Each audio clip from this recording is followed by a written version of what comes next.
Hello aspirants, today நம்ம என்ன பார்க்க போறோம்னா டிஎன்பிசி எக்ஸாம்ல முக்கியமாக கேட்கப்பட்ட இந்தியன் பாலிட்டி, இந்திய அரசமைப்போட ஆக்சுவல் ப்ரீவியஸ் கொஸ்டின்ஸாக பார்க்க போகிறோம். ஸோ வீடியோவை ஸ்கிப் பண்ணாமல் ஃபுல்லாக பாருங்க. அப்போ தான் எண்ட் ஆஃப் த வீடியோவில் உங்களுடைய ப்ரிப்பரேஷனில் நீங்கள் எந்த லெவலில் இருக்கீங்க அப்படின்னுக்கான செல்ஃப் அனாலிசிஸ் இப்போ பார்க்க போகிற கொஸ்டின்ஸ்க்கு நீங்கள் ஆன்சர் பண்ணுறது மூலமாக தெரிய வரும்.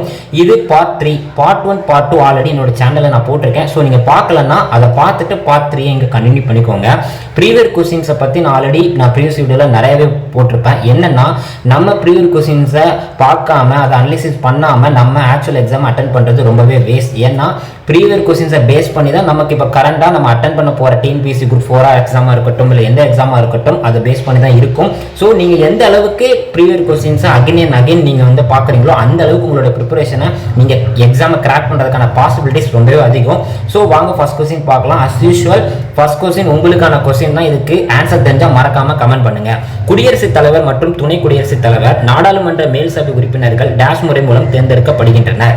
4 ஆப்ஷன் கொடுத்திருக்காங்க. ஆப்ஷன் ஏ இடைத்தேர்தல்கள், ஆப்ஷன் பி நேரடி தேர்தல் முறை, ஆப்ஷன் சி மறைமுக தேர்தல் முறை, ஆப்ஷன் டி இடைப்பருவ தேர்தல்கள். இதுக்கான ஆன்சர் தெரிஞ்சா மறக்காம கமெண்ட் பண்ணுங்க. நெக்ஸ்ட் கொஸ்டின், பின்வற்றும் கூற்றுகளில் எவை சரியானது? 1. ஆளுநரின் பதவிக்காலம் 5 ஆண்டுகள். 2. ஆளுநரின் பதவிக்காலம் முடிவடைந்த போதிலும் கூட பின்னர் வருபவர் பதவியேற்கும் வரை பதவியில் தொடர்கிறார். 1, 2 ஆகிய இரண்டுமே சரி. Option A. Next question, master following. Left சைடில் எல்லா உரிமையும் கொடுத்துருக்காங்க. ரைட் சைடில் அதோட விதி என்ன அப்படிங்கிறது கேட்டிருக்காங்க. சமத்துவ உரிமை, சுதந்திர உரிமை, அரசியலமைப்புக்கு உட்பட்டு தீர்வு காணும் உரிமை, சமய சுதந்திர உரிமை. சமத்துவ உரிமை பார்த்தீங்க அப்படின்னா விதிகள் 14 முதல் 18 வரை. சுதந்திர உரிமை பார்த்தீங்க அப்படின்னா விதிகள் 19 முதல் 22 வரை. அரசியலமைப்புக்கு உட்பட்டு தீர்வு காணும் முறை பார்த்தீங்கன்னா விதி 32. சமய சுதந்திர உரிமைங்கிறது விதிகள் 25 முதல் 28 வரை. ஸோ இதற்கான correct answer is option A. Next question, British இந்தியாவில் பெண்களுக்கு வாக்குரிமை எந்த ஆண்டிலிருந்து வழங்கப்பட்டது? 1921. Option B. Next question, Panagal அமைச்சரவையால் உருவாக்கப்பட்ட பணியாளர் தேர்வு வாரியம் தமிழ்நாட்டில் எந்த ஆண்டு தோற்றுவிக்கப்பட்டது? 1924. Option C. நெக்ஸ்ட் கொஸ்டின், சுத்தமான குடிநீர் பெறுதல் என்பது நமது அடிப்படை உரிமை. இது அரசியல் அரசமைப்பு எந்த பிரிவில் அடங்கியுள்ளது? ஆர்டிகல் 21. ஆப்ஷன் பி பிரிவு 21.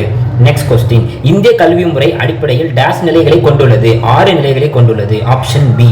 நெக்ஸ்ட் கொஸ்டின், தமிழ்நாட்டின் முதலமைச்சராக காமராஜர் பதவி வகித்தது எத்தனை ஆண்டுகள்? 9 வருடங்கள். Option C. நெக்ஸ்ட் கொஸ்டின், மத்திய அரசால் விதிக்கப்பட்டும் வசூலிக்கப்பட்டும் மாநிலங்களுக்கு ஒதுக்கக்கூடிய வளங்கள் பற்றி குறிப்பிடும் இந்திய அரசியலமைப்பு சட்டத்தின் சரத்து எண் யாது? Article 269 B. சரத்து 269. நெக்ஸ்ட் கொஸ்டின், 1951ஆம் ஆண்டு நடைபெற்ற முதல் இந்திய பொதுத் தேர்தலில் போட்டியிட்ட கட்சிகள் எத்தனை? 54. Option A. நெக்ஸ்ட் கொஸ்டின், 1857இல் குடியானவர்கள் அதிகமாக செலுத்த வேண்டியிருந்த வரி நிலவரி. Option A. Next question, Sarkaria குழுவின் பரிந்துரை எதனோடு தொடர்புடையது? மத்திய மாநில உறவுகள். Option B. நெக்ஸ்ட் கொஸ்டின், பம்பாயில் தன்னாட்சி கழகத்தை தோற்றுவித்தவர் யார்? ஆப்ஷன் டி திலகர். Next question, master following. பார்த்தீங்கன்னா லெஃப்ட் சைடில் நவீன இந்தியாவின் விடிவெள்ளி, இந்து சமயத்தின் மார்ட்டின் லூதர், நியூ இந்தியா, சூரிய ஒளி மூலம் மின்சாரம் கொடுத்துருக்காங்க. இதெல்லாம் யார் நிறுவுதுங்கிறது ரைட் சைடில் கொடுத்துருக்காங்க. ஸோ ஃபர்ஸ்ட் ஒன் பாருங்க, நவீன இந்தியாவின் விடிவெள்ளி அப்படிங்கிறது யாரா? ராஜாராம் மோகன் ராய். ஸோ இது ஃபர்ஸ்ட் ஒன். இந்திய சமயத்தின் மார்ட்டின் லூதர்ங்கிறது யாருன்னு பார்த்தீங்கன்னா சுவாமி தயானந்த சரஸ்வதி. நியூ இந்தியா யாருங்க பார்த்தீங்கன்னா அன்னி பெசன்ட். ஸோ நெக்ஸ்ட் பார்த்தீங்கன்னா சூரிய ஒளி மூலம் மின்சாரம் Ramakrishna Math. So the correct answer is option B. Next question, dash குழுவின் பரிந்துரையின் அடிப்படையில் மத்திய கண்காணிப்பு ஆணையம் அமைக்கப்பட்டது? சந்தான மூல தடுப்பு குழு. Option C.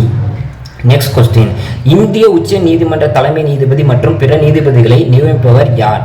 குடியரசுத் தலைவர். ஸோ ஆஸ்பிரன்ஸ் ஓவரால் நம்ம 15 கொஸ்டின் இங்கே பார்த்துருக்கோம். இப்போ இந்த பார்த்துருக்க 15 கொஸ்டின்ஸும் ப்ரீவியஸ் கொஸ்டின்கிறனால உங்களோட ப்ரிப்பரேஷனுக்கு இது ரொம்பவே யூஸ்ஃபுல்லாக இருக்கும் நான் நம்புறேன். ஸோ இந்த வீடியோ பிடிச்சிருந்தா மறக்காமல் லைக் பண்ணுங்கள், என்னோட சேனலில் சப்ஸ்கிரைப் பண்ணுங்கள் for the upcoming videos. Thanks for வாட்சிங்.